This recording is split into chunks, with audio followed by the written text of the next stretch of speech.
Welcome back to Sir B YouTube channel.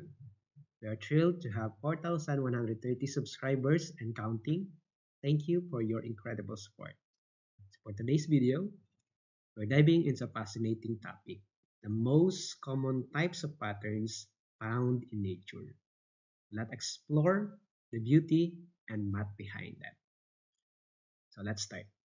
Patterns and numbers in nature and the world. So patterns are things that are repetitive. So when we say pattern, it is something repetitive. Patterns are things that are repetitive, which can be found in nature as color, shape, action, or some other sequence that are almost everywhere. So when we say patterns, repetitive, and can be found in nature, of course, in terms of color, shape, action, or some other sequence. And it can be found everywhere, right? Let's proceed. Mathematics is the science of patterns and relationships. And nature exploits just about every pattern that there is. Okay? As a theoretical discipline, mathematics explores the possible relationships among abstractions without concern for whether those abstractions have counterparts in the real world. Mathematics uncovers these patterns and the rules governing it. That's why mathematics is a way of thinking to understand the things around us, especially our nature. So the simplest mathematical objects are numbers, and the simplest of nature's patterns are numerical. Okay? So this can be observed in the things and the events in our surroundings as shown in the following examples. Let us see. So the season cycle at yearly intervals. So we have here Notion, Marilima Beach, and this picture. Another colored arcs of light adorn in the sky. Adorn the sky in the form of rainbows, and a bright circular halo sometimes surrounds the moon on winter nights. You have rainbow, and this one halo of moon. So this is usually appears during winter nights. The phases of the moon make a complete cycle from the new moon or from new moon to full moon and back again every 28 days. Okay, this is also a pattern. The year is 365 long roughly, so people have 2 legs, cats have 4, insects have 6, and spiders have 8. So this means that really patterns and numbers are connected to each other. Okay. So clover normally has 3 leaves. The superstition that a 4-leaf clover is lucky reflects a deep-seated belief that expectations to patterns are special. So you have also a special clover. No? And another starfish have 5 arms. We usually see that or know that the starfish have 5 arms, but we also have 10, 11, even 17, of course, depending on the species of a starfish. Okay. So hence we can say that we live in the universe of patterns. Every night the stars move in circles across the sky. Okay. So no two snowflakes are ever exactly the same, but they all have six-fold symmetry, yet they are not exactly the same. So snowflakes form because water molecules naturally arrange when they solidify. It is form or its form is complicated, but basically when they crystallize, water molecules form weak hydrogen bonds with each other. So even tigers and zebras are covered in patterns of stripes. Leopards and hyenas are covered in patterns of spots. Okay? Zebra, tiger, leopards, and hyena. So these bands align in an order which maximizes attractive forces and reduces repulsive ones. So this is what causes the snowflake's distinct hexagonal shape. When each snowflake falls from the sky, it experiences unique atmospheric conditions like wind and humidity, and this affect how the crystals on the flake form. So that is the reason. Spherical drops of water fall from clouds. This one. Intricate trains of waves march across the oceans. Very similar trains of sand dunes march across the desert. I mean the desert. Sorry.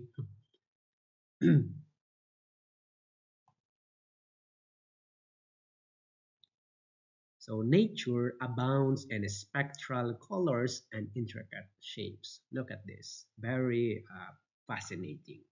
The rainbow mosaic of a butterfly's wing. Okay. The delicate curlicue of a grape tendril. And I think this is a squash. The undulating ripples of a desert dune. Okay. So these miraculous creations not only delight the imagination, right? But they also challenge our understanding. That's why we need mathematics. Mathematics is a way of thinking to understand the things around us, especially the patterns everywhere in terms of color, shape, actions, or other sequence, which can be found everywhere. So, so maybe we can now proceed to the types of patterns. The most common types of patterns found in nature. Number one is fractal or fractals. So when we say fractals, it is a never-ending patterns that are self-similar across different scales. Okay? Self-similar across different scales, that is, the image reappears over and over again no matter how many times the object is magnified. That's why never-ending pattern and subsimilar. It is an infinite iteration of itself. So some examples are shown in the pictures below. This one, we have mountain ranges and coastlines. We have mountain range and coastline. It's an example or examples of fractals. Another one is the Queen Anne's lace. So may I read the caption? The delicate Queen Anne's lace, which is really just wild carrot, is a beautiful example of a floral fractal. So each blossom produces smaller iterative blooms. Earlier, we have mentioned that fractal is repetitive, self-iteration, right? So Queen Anne's lace is really a good example of a fractal since the blossom of Queen Anne's lace produces smaller iterative blooms. Look at this. So this particular image was shot from underneath to demonstrate the fractal nature of the plant. Okay. So another one is geological fault lines. This crack, chasm, right? After an earthquake. So this is an impact of a magnitude 7.2 earthquake. So a chasm was created. We also have here lightning. Lightning. Three pictures of lightning.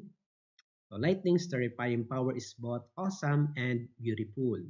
The fractals created by lightning are fascinatingly arbitrary and irregular. So look at this. This one, and this one. They are somewhat different to each other, right? So another pattern is spiral or spirals. So when we say spirals, it is curved patterns made by series of circular shapes revolving around a central point. So curved patterns revolving around a central point. So they are patterns that occur in plants and natural systems and has been the inspiration for architectural forms and ancient symbols. They were studied by mathematicians, including Leonardo Fibonacci. So try to understand order in nature, right? Fibonacci tried to understand order in nature, especially the Fibonacci sequence, right? So below are some examples of spirals. We have here staircase in the Vatican Museum. So spirals have been used by humans, by us, as inspiration for architecture. We have many more types of spirals which can be seen or found in architectural designs, right? In buildings. Next one is aloe vera and snail shell. Plants like aloe follow Fibonacci's description of phyllotaxis, a formula for the spiral growth patterns of leaves. That is the phyllotaxis or phyllotaxis. That is a formula for the spiral growth patterns of leaves. Another one is the snail shell and really a spiral. Another example of spirals is this one. Cucumber plant tendril and maybe squash, right? Tendril of a squash. A colony of subs has formed itself into a spiral. Fern, so Tagalog of fern is pako, right?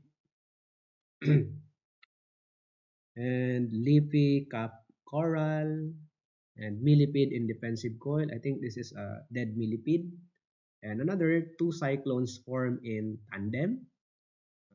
Another good example is an eye of a typhoon, right? That is an example of a spiral. Another pattern is called chaos.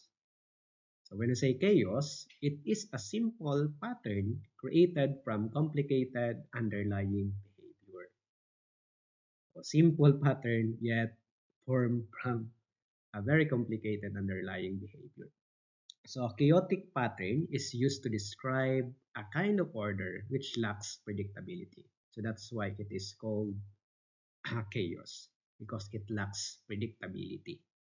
It is a kind of apparent randomness whose origins are entirely deterministic as depicted in the pictures below. So a good example is the vortex street of clouds. Okay? And this one, the shell of gastropod mollusk. So see, the pattern itself is it lacks predictability and complicated underlying behavior. Next one is tessellation or tessellations. So when I say tessellations, these are patterns formed by repeating tiles. The keyword here is repeating tiles all over a flat surface. Some examples are shown below. Okay, the most common type of tessellation is the honeycomb, the pineapple, the attis, or the sugar apple, even the eye of a dragonfly is an example of a tessellation. Okay? The last common pattern is called symmetry. It is an exact correspondence of form on opposite sides of a dividing line or plane or about a center or an axis. It has sense of harmonious and beautiful balance and proportion, and remains unchanged after transformations such as rotations and scaling. So when we say symmetry, exact correspondence, okay, on opposite sides of dividing line or plane. So we have two common types of symmetry. Number one is reflection symmetry. It is also known as mirror symmetry or line symmetry or bilateral symmetry. Exactly the same image is formed when divided in half. So this is a common type of symmetry, the reflection symmetry. So a good example is, I think this is a moth and even our face, okay? The human face, even the butterfly, right? And the letter H is also an example of a reflection symmetry, and many more. So may I read the caption here? Human possesses bilateral symmetry, human space, right? Research suggests a person's symmetry is of paramount importance when determining physical attraction. That's why the most handsome man daw is or can be determined using the proportion or the symmetry, especially using the so-called uh, golden ratio. Okay. The next type of symmetry is called rotational symmetry. It is also known as radial symmetry in biology. It is exhibited by objects when their similar parts are regularly arranged around a central axis and the pattern looks the same after a certain amount of rotation. So here, from the word rotation, rotational. So the pattern looks the same after a certain amount of rotation. So this includes threefold, fourfold, to n-fold symmetry, so depending on the rotation. The following are examples of objects in nature exhibiting rotational symmetry. Notice that the two pictures on the right have threefold and sixfold symmetrical patterns below. Okay, so we have this one, kiwi, and this one is picture, and I think this is a snowflake again. So those are the common types of patterns found in nature. I hope you enjoy watching. Please like, comment, and share, and subscribe to my YouTube channel. Thank you, and God bless.